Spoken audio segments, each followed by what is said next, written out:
Hey guys, welcome back to RevAtlas. I'm Sandeep and you're watching the video on the display tint issue that's there with the OnePlus Nord. So in this video, we're going to be talking about this issue that apparently exists on some, if not all, of the OnePlus Nord units and seeing whether or not this is a deal breaker and whether you should reconsider your thought of buying this if this indeed has that issue as well. Now before we get this started, please do make sure to hit the subscribe button and also turn on notifications for more videos like this. Now let's begin the video.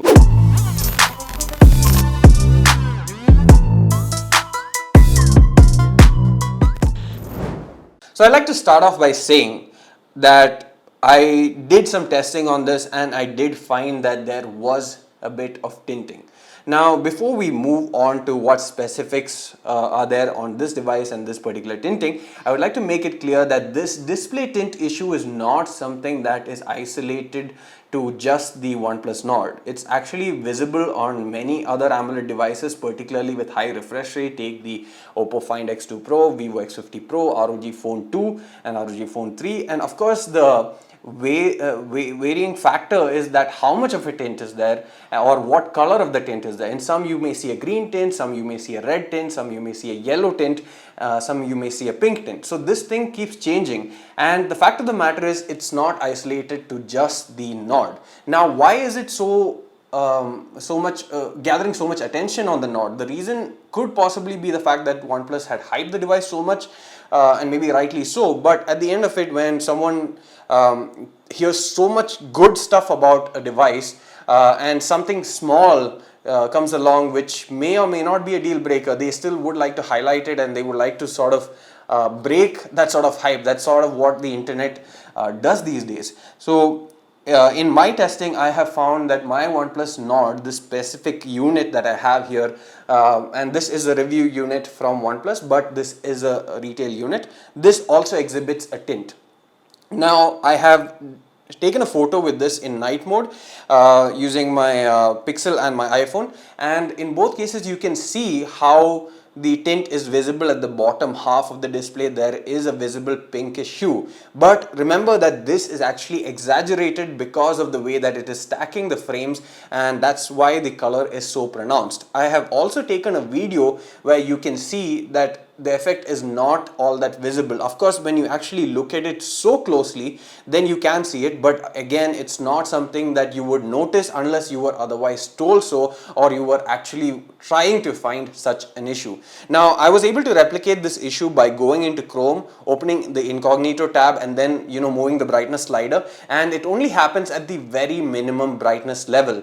This happens on both the 90 Hz as well as 60 Hz mode, so there's no single mode where this happens. But again, like I said, this is a very limited use case where you are, for example, using a gray background and using the phone at the extreme minimum brightness. So you would only use it at the extreme minimum brightness if you're using it under zero lighting condition whatsoever, because at the very minimum level, it's almost impossible to see a screen. So I have put at the minimum level now, and you can see it's close to black. Right now there's of course light, so imagine that I turn off these lights and just put on the ceiling light as well. Even then you won't be able to see it very clearly. So this is a situation that is first of all only isolated to when you're using the phone at night, or in very dark environments, say in the theater or say in in the bed, for example, with the lights turned off. That's when you would possibly see this.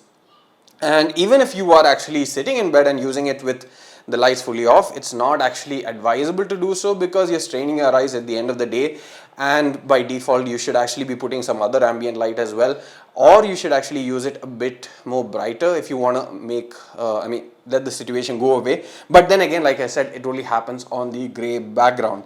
Now this sort of a thing I feel is blown a bit out of proportion. I won't consider this a deal breaker.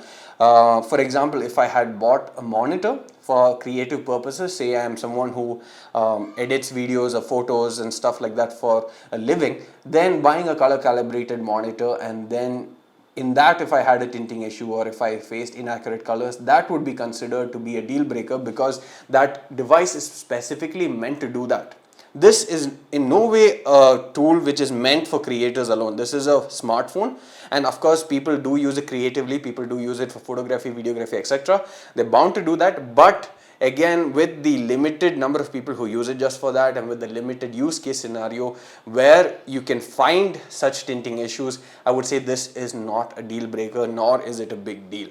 Now, the other thing to remember is that this is not isolated to just this particular AMOLED display. Many other AMOLEDs or OLED displays have this issue, and it varies based on the calibration you have. And of course, maybe OnePlus will make this better by actually giving a software update or tweaking the calibration slightly via software, but at the end of the day, it's still not a deal breaker according to me.